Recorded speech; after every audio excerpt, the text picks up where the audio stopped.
Hello students, welcome back to the class. तो यहाँ पे हमारा एक बैंकिंग अवेयरनेस का सेशन चल रहा है जिसके अंदर this is our 6th to 7th video. Basically what we do in these types of videos is हम एक्सपेक्टेड क्वेश्चंस को डिस्कस करते हैं, या तो जो ऑलरेडी एग्जाम्स में आ चुके होते हैं उन क्वेश्चंस को डिस्कस करते हैं। Like we try and cover each and every topic, और साथ में ही हम जो क्वेश्चंस आ रखे हैं उनको भी डिस्कशन कर लेते हैं। चलिए let's begin with today's session. So question number one is who regulates monetary policy in India?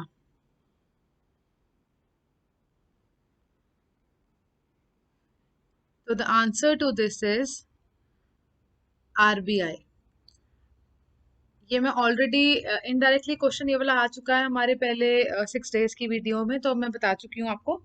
But just to explain it again, RBI है क्या? RBI is Reserve Bank of India, central bank of our nation है वो। और monetary policy होती है जिसके अंदर काफी सारी डिटेल्स होती हैं जो कंट्री के वर्क करने के लिए बनाई जाती हैं, उसकी डिस्कशन हो रही है यहाँ पे। तो क्या है? Who regulates monetary policy in India? It's RBI.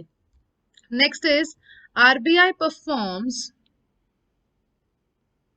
the functions of RBI performs the functions of financial supervision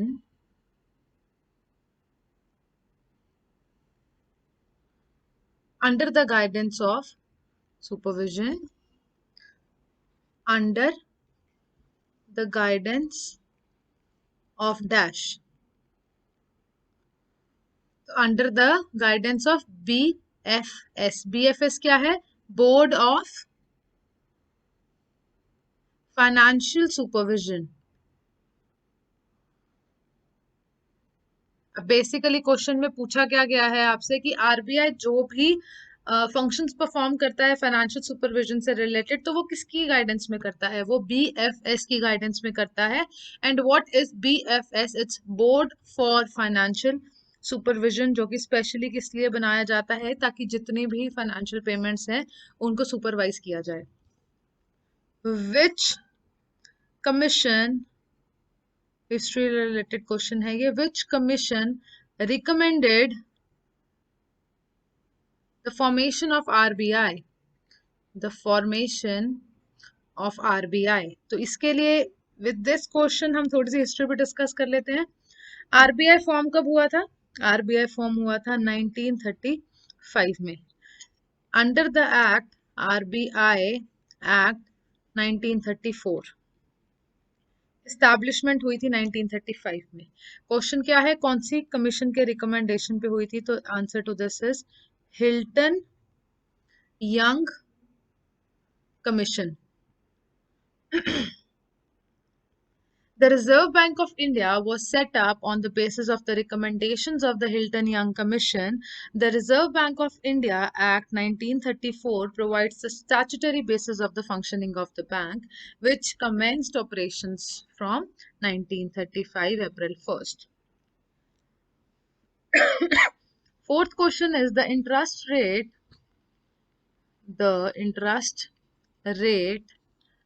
at which RBI provides overnight facility, RBI provides overnight liquidity, to banks against collateral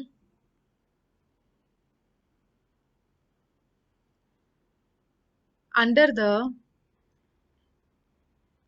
liquidity adjustment facility। ये भी काफी important है।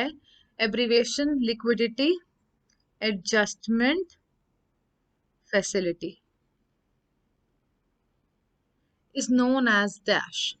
अब पहले हम question समझेंगे and then we'll try to answer it. वो interest rate at which, जिसके पे क्या होता है, आरबीआई प्रोवाइड करता है like within a night, overnight, मतलब एक रात के बीच में ही लिक्विडिटी प्रोवाइड कर देता है बैंक्स को, जब बैंक उसके अगेंस्ट कुछ सिक्योरिटी रखते हैं। किसके अंडर होता है? वो होता है एलएएफ के अंडर। एलएएफ क्या होता है? It's liquidity adjustment facility. And वो ये जो इंटरेस्ट रेट का सारा प्रोसेस होता है किसके अंडर होता है? Under repo rate. So the interest rate at which RBI provides overnight facility is under this repo rate. Next question is a very important question. What is being discussed in monetary policy? क्या क्या include होता है? तो there are numerous number of rates, तो कुछ एक हम discuss कर लेंगे. CRR, this is cash reserve ratio. Then it is bank rate. Then it is repo rate. Then it is reverse repo rate.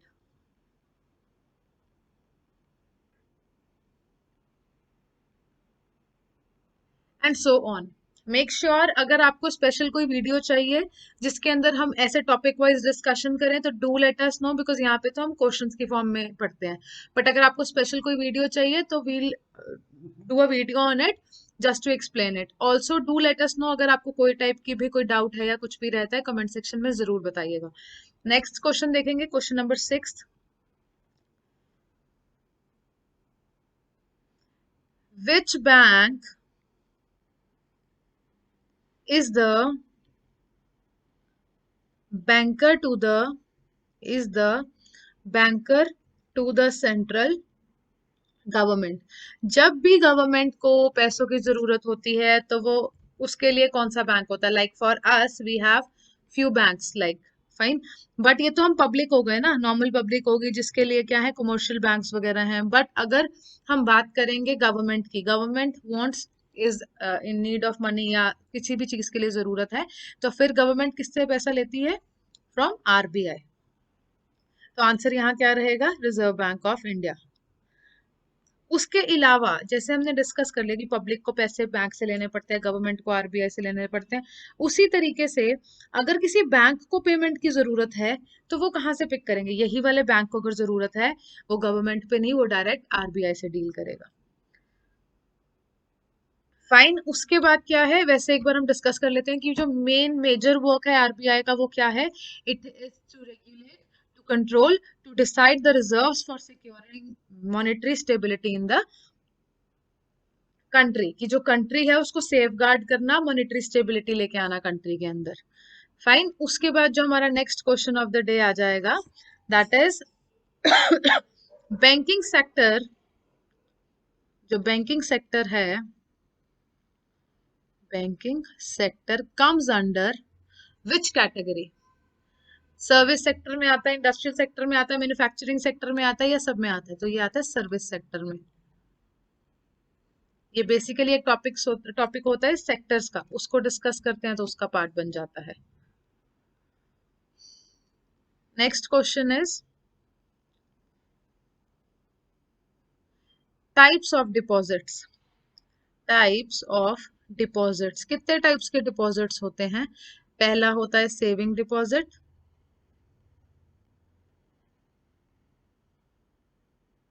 Next one is demand deposit, and the third one is time deposit.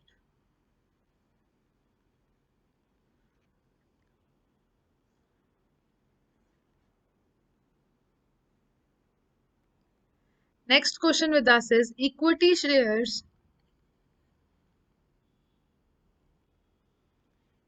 Equity shareholders are dash. जो equity shares होते हैं, share holders होते हैं, वो कौन होते हैं? They are the owners. Option में क्या क्या आएगा? Are they the creditors, are they the customer of the company? No, equity shareholders जो होते हैं they are the owners of the company. Now how equity shares जो होते हैं रिप्रेजेंट करते हैं ownership of a company. Hence, the capital raised by the issue of such shares is referred to as the ownership capital, and the shareholders are known as the owners of the company. अब किसी ने ये वाले equity shares जब खरीदने होते हैं तो वो उस पर कैपिटल रेज करते हैं. तो वो जो कैपिटल उन्होंने इक्विटी शेयर को खरीदने में रेज की होती है, that is known as the ownership capital. की अगर वो कैपिटल में पैसा लगा रहे हैं और शेयर्स खरीद रहे हैं, इक्विटी शेयर्स, तो वो ऑनरशिप क्या कर रहे हैं? ऑनरशिप कैपिटल में इन्वेस्ट कर रहे हैं. और दूसरी बात, वो शेयर होल्डर्स को क्या बोला जाता है? Owners of the company. Next question is capital the capital of a company is divided the capital of the company is divided into a number of equal parts.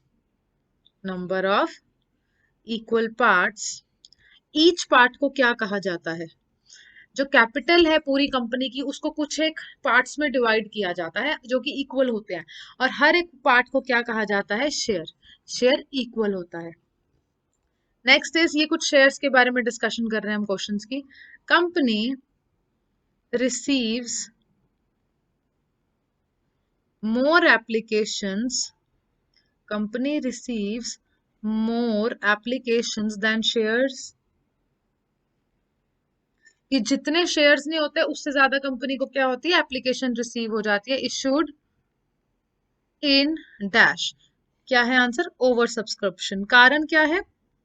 हमें नाम से ही पता चल रहा है कि जितनी सब्सक्रिप्शन थी, मान लो 100 इक्विटी शेयर्स थे, 100 की क्या थी, उन्होंने पब्लिशमेंट की थी, बट द पॉइंट इज उस एप्लीकेशंस आ गई 150 की, तो वो जो 50 है वो क्या है? वो ओवर सब्सक्रिप्शन है। Fine. Next question here is the minimum, you have to tell the minimum required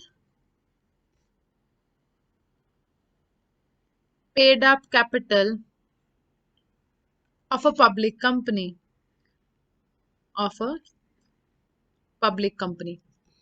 A public limited company is required to have a minimum paid up capital of 5 lakh, मतलब कम से कम 5 लाख होने चाहिए या फिर ज्यादा amount. Next question है, ordinary shares को क्या कहा जाता है? Equity shares. कभी भी क्वेश्चन आ जाएगा कि ऑर्डिनरी शेयर्स कौन से होते हैं, तो आपके पास ऑप्शंस होंगी founders shares, deferred shares, preference shares, तो आपको आंसर याद रहे, क्या मार्क करना है? Equity shares.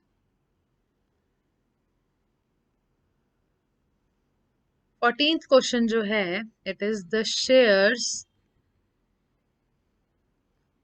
Of a public, the shares of a public limited company क्या होते हैं? जनरली ये होते हैं, ये नॉन ट्रांसफरेबल होते हैं, ये ट्रांसफरेबल होते हैं, या रिस्ट्रिक्टेड होते हैं, क्या होता है? तो ये फ्रीली ट्रांसफरेबल होते हैं। कहने का मतलब क्या है इसका? कि एक जो शेयर होंगे किसी कंपनी के, उनको क्या करा जा सकता है? ट्रांसफर करा जा सकता है एक से दूसरे उस पे। 15th question is when a company makes, when a company makes an offer or invites the public in general, the public in general to subscribe its share, to subscribe its share, it is known as what? It is known as dash. कहने का मतलब क्या था? जब एक company क्या करती है? ऑफर रेज करती है या फिर इनवाइट करती है पब्लिक को ताकि वो सब्सक्राइब करे उनके शेयर्स पे, उनके कंपनीज के शेयर्स पे, तो उसको क्या कहा जाता है? It is known as IPO, which is again very very very important. अब ये आईपीओ होता क्या है? It is initial public offerings. Fine. Next question देखेंगे।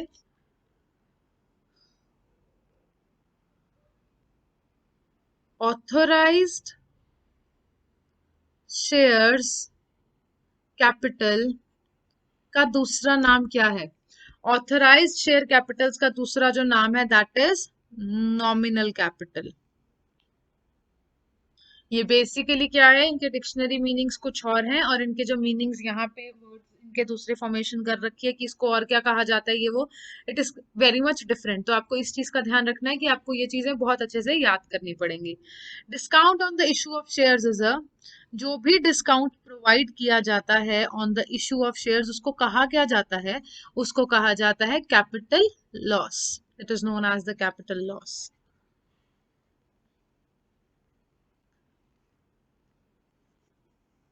नेक्स्ट क्वेश्चन देखेंगे। इस शेयर्स के बारे में I have tried to give you as much as possible, जितना मैं इंफॉर्मेशन आपको प्रोवाइड कर सकती थी। अब हम देखेंगे हमारा यहाँ पे next question, credit rating agencies के बारे में भी थोड़ा सा स्टडी कर लेते हैं। So the first question here is the first credit rating agency of India. पहली ऐसी कौन सी क्रेडिट रेटिंग एजेंसी थी of India? CRI SIL CRISIL जो थी वो पहली क्रेडिट रेटिंग एजेंसी थी इंडिया की। ये सेटअप कब हुई थी? इन 1987। ठीक है, और ये ओल्डेस्ट है। और यहाँ पे इसकी फुल फॉर्म भी पढ़नी जरूरी है। It is credit rating information, credit rating information services of India limited. अभी क्वेश्चन में मिनिमम ऑफ 2 to 3 टाइम्स इसकी फुल फॉर्म पूछी जा चुकी है ऑलरेडी बैंकिंग के उसमें मींस एग्जाम में। तो मेक श्योर आप इसको अच्छे से पढ़ लें। 19th is you have to tell the full form of ICRA। ICRA limited की फुल फॉर्म क्या है? It is Indian credit rating agency.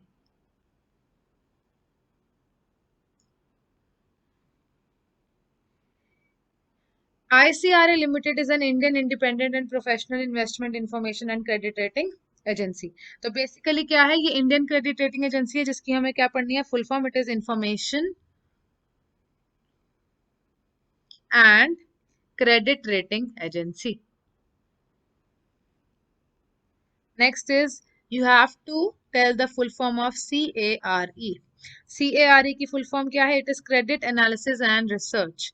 It is credit analysis and research.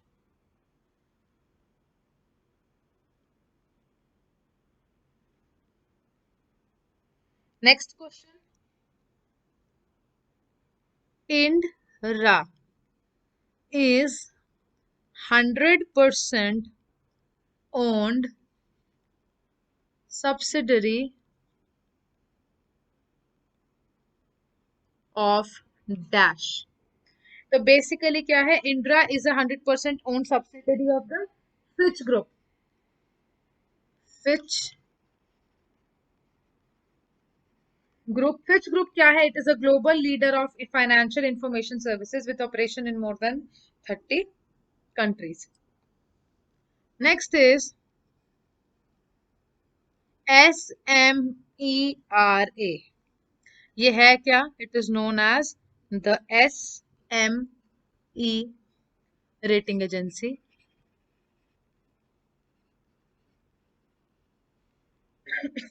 ये कंसेप्चुलाइज की गई थी by the ministry of finance, by the ministry of finance and RBI।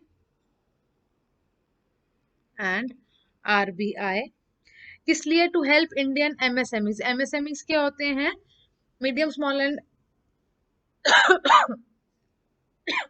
MSMEs क्या होते हैं? इट्स माइक्रो स्मॉल मीडियम जो एंटरप्राइजेस होते हैं, इनको ग्रो करने में और इनको एसेस दिलवाने में क्रेडिट का through independent and credit opinion that banks can rely on. Fine. उसके बाद क्या है? Next question, who regulates credit rating agencies in India. सबसे इंपॉर्टेंट क्वेश्चन तो यही है, who regulates the credit rating agency in India. कौन रेगुलेट करता है क्रेडिट रेटिंग एजेंसी को इंडिया में? इट्स सेबी। सेबी की फुल फॉर्म क्या है यहाँ पे? It's securities and exchange board of India. तो this is the full form of SEBI. अगला है, हमने जो क्रिसिल पढ़ा था तो उसकी हमने फुल फॉर्म नहीं पढ़ी थी। फुल फॉर्म पढ़ेंगे अब। क्या सॉरी, फुल फॉर्म हमने क्रिसिल की पढ़ ली थी, हमने उसका हेडक्वार्टर नहीं पढ़ा था। तो हेडक्वार्टर कहाँ है क्रिसिल का? क्रिसिल की फुल फॉर्म फर्स्ट क्वेश्चन था credit rating information services of India limited है। अब इसका हेडक्वार्टर रह गया था, हेडक्वार्टर उसका है मुंबई में। और दूसरी बात, ये सब्सिडरी है किसकी? A very important and a very well known thing, subsidiary of Standards and Poor's. अगर आपको कोई भी चीज में प्रॉब्लम आती है तो आप कमेंट सेक्शन में पूछ सकते हैं उसको। नेक्स्ट क्वेश्चन इज, जो CARE हमने पढ़ा था केयर रेटिंग एजेंसी, ये कब सेटअप हुई थी? ये हुई थी 1993 में, क्या हुई थी? सेटअप हुई थी। उसके बाद नेक्स्ट क्वेश्चन जो हमारा रहेगा वो रहेगा इसके अंदर 26th क्वेश्चन जो हमारा रहेगा, अभी हमने यहाँ पे क्रेडिट रेटिंग इन्फॉर्मेशन जितनी भी थी हमने इंपॉर्टेंट वाली वो सारी पढ़ ली है। अब हम नेक्स्ट जो हमारा कुछ टॉपिक्स आएंगे डिस्कशन के उनको स्टडी करेंगे। उसके अंदर बेसिकली हमारा जो फर्स्ट क्वेश्चन रहेगा वो रहेगा paper money issued on paper money issued on credit of bank or government is called dash. जो पेपर मनी होती है बैंक के क्रेडिट पे या फिर गवर्नमेंट के क्रेडिट पे जो इशू करी जाती है उसको बोलते हैं कौन सी मनी? It is FIDU fiduciary money, FIDUCIRY fiduciary money. अब ये होता क्या है? fiduciary money that depends on its for its value on the confidence in an accepted medium of exchange. It originated as a paper certificate. ये basically क्या होता है? एक पेपर सर्टिफिकेट होता है that was promised to pay a certain amount to golder with silver to the bearer. पे कुछ भी नहीं है इसके अंदर, बस इतनी बात है कि बेयरर को क्या है, एक अमाउंट देनी होती है सर्टेन अमाउंट की, जो सर्टिफिकेट में प्रॉमिस किया होता है। या फिर हम इसको ये कह सकते हैं ऐसा क्रेडिट जो बैंक के कहने पे या गवर्नमेंट के कहने पे इशू किया जाता है, वो that is known as the fiduciary money. Next question है with us is three measures of money supply कौन से होते हैं? There are three measures of money supply and you have to tell those three suppliers, those three measures. तो पहला है M1, दूसरा है M2 और तीसरा है M3. Make sure you study three of them because video के अंदर कराना is a bit difficult, पर फिर भी इंफॉर्मेशन के लिए मैं बता देती हूँ कि जो ये M1 है ये सबसे नैरो है कंसेप्ट और जो ये M3 है ये सबसे ब्रॉड कंसेप्ट है मेजर करने का।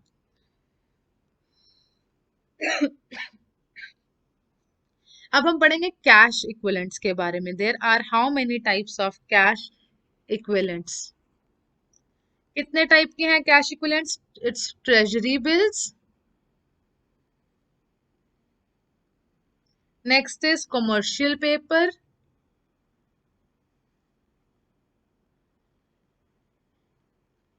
Marketable securities,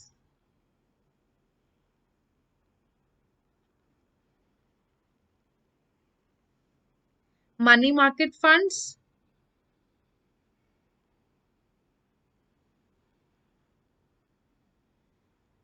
short term government bonds.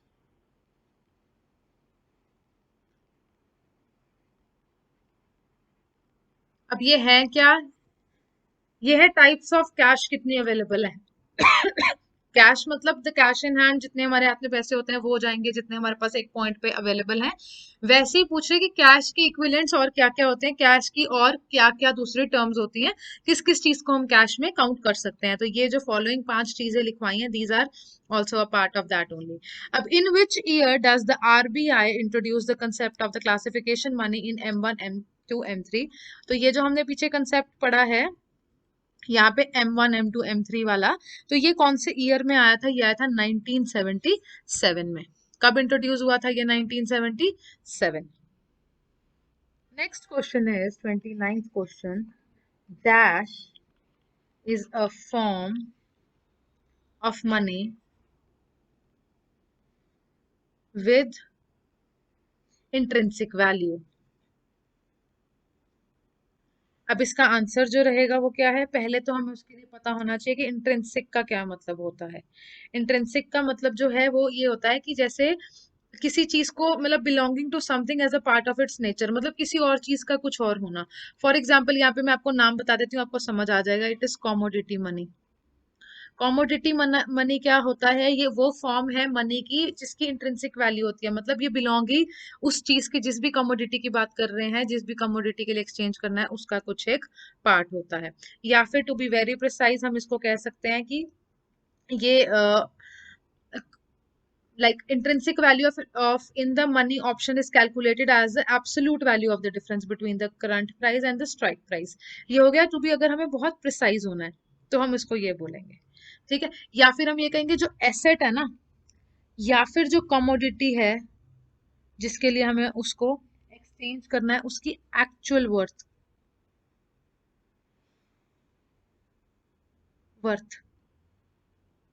अगला क्वेश्चन देखेंगे। ये जो टाइप्स ऑफ मनी है ना, ये थोड़ा सा कंफ्यूजन रहता है बिकॉज नेक्स्ट क्वेश्चन अब हम इसके अंदर देखेंगे फियाट मनी क्या होता है। फियाट मनी एक्सप्लेनेशन में अगर हम इसकी बात करेंगे तो पहले हम इसका एक एग्जांपल पढ़ लेते हैं, उसके बाद फिर हम इसकी जो एक प्रॉपर ऐसा टर्म सी होती है वो पढ़ लेंगे। इसका जो एग्जांपल आ जाएगा वो तो आ जाएगा पेपर मनी। और फियाट मनी क्या होता है वैसे, basically it is a government issued currency. और जो पेपर मनी होता है वो है क्या, वो भी तो गवर्नमेंट का ही इशूड क्या है, करेंसी है। तो ये हमारे पास आ जाएगा फियाट मनी की डेफिनेशन आ जाएगी। जैसे हमने पीछे पढ़ा है यहाँ पे एसेट वाला, तो यहाँ पे गोल्ड वगैरह का हम काफी सारे एग्जांपल ले सकते हैं, and with the example of that हम क्वेश्चंस को भी सॉल्व कर सकते हैं। फाइन, अब हम करते हैं लास्ट दो तीन क्वेश्चंस। यहाँ पे अब हमें फुल फॉर्म बतानी है, what is the full form of UCIC. UCIC की फुल फॉर्म है unique customer identification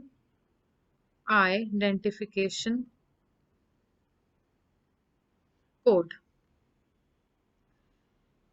next question है इज, जो हमें केवाईसी डाटा भरना होता है, केवाईसी फॉर्म फिल करना होता है when we are there to open an account, तो वो जो है according to RBI, those categorized as low risk customers should be asked to update KYC details once in 10 years।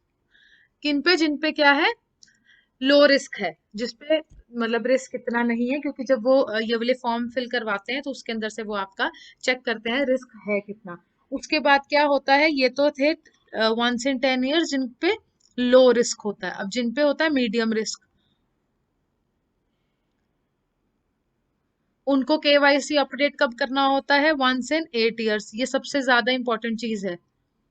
And जो होते हैं हाई रिस्क, जिन पे सबसे ज्यादा रिस्क होता है, वो कब करना होता है उनको, वंस इन 2 ईयर्स। ये काफी इंपॉर्टेंट है, आ जाता है इसके बेसिस पे भी question. Let's move on to the next question. It's 33rd question. जो केवाईसी गाइडलाइंस हैं, we are following them, means basically banks are following them. तो ये जो इशू करे गई थी, ये किसके अंडर करी गई थी, ये इशू जो हुई थी ये हुई थी अंडर सेक्शन 35A। 35A किसका, बैंकिंग रेगुलेशन एक्ट, बहुत इंपॉर्टेंट एक्ट है ये, बैंकिंग रेगुलेशन एक्ट 1949। अब ये जो केवाईसी गाइडलाइंस आई थी, ये किसकी रिकमेंडेशन पे आई थी,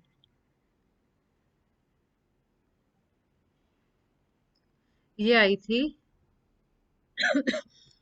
FATF ऑन AML। अब ये है कि FATF, this is a very very important thing. ये तो मतलब जनरल हमारे करंट अफेयर्स बेसिस के लिए भी इंपॉर्टेंट है। It is financial action task force. अब इससे हम क्या समझते हैं, फाइनेंशियल एक्शन टास्क फोर्स मतलब कि जो हमारी जब भी फाइनेंशियल एक्शन की रिक्वायरमेंट होती है तो देयर इज दिस थिंग जो कि क्या होता है, इन एक्शन आती है सबसे पहले। तो उसके बाद क्या था कि it is a global money laundering and terrorist financing watchdog. Basically ये वॉचडॉग कहा जाता है, इसका दूसरा नाम वॉचडॉग है, इसकी रिकमेंडेशन पे बना था। एंड अब उसके बाद क्या है, the intergovernmental body sets international standards that aim to provide these illegal activities and तो बेसिकली यहाँ पे हमने इसकी डिस्कस करी थी कि ये होता क्या है। और उसके बाद अब हम बात करेंगे ये इसकी कि ये इसकी रिकमेंडेशन पे बना था और उसके बाद बेसिकली इनका क्या था टू कम्बैट या फिर to combating of financing of terrorism. इसके बेसिस पे क्वेश्चन आ सकता है, it is very important. And with this हम यहाँ पे आज का हमारा जो सेशन है उसको वाइंड अप करते हैं। मेक श्योर अगर आपको कोई भी डाउट है तो you ask us in the comment section. We'll be trying to answer your questions as soon as possible. Rest, see you in the next video. Thank you so much.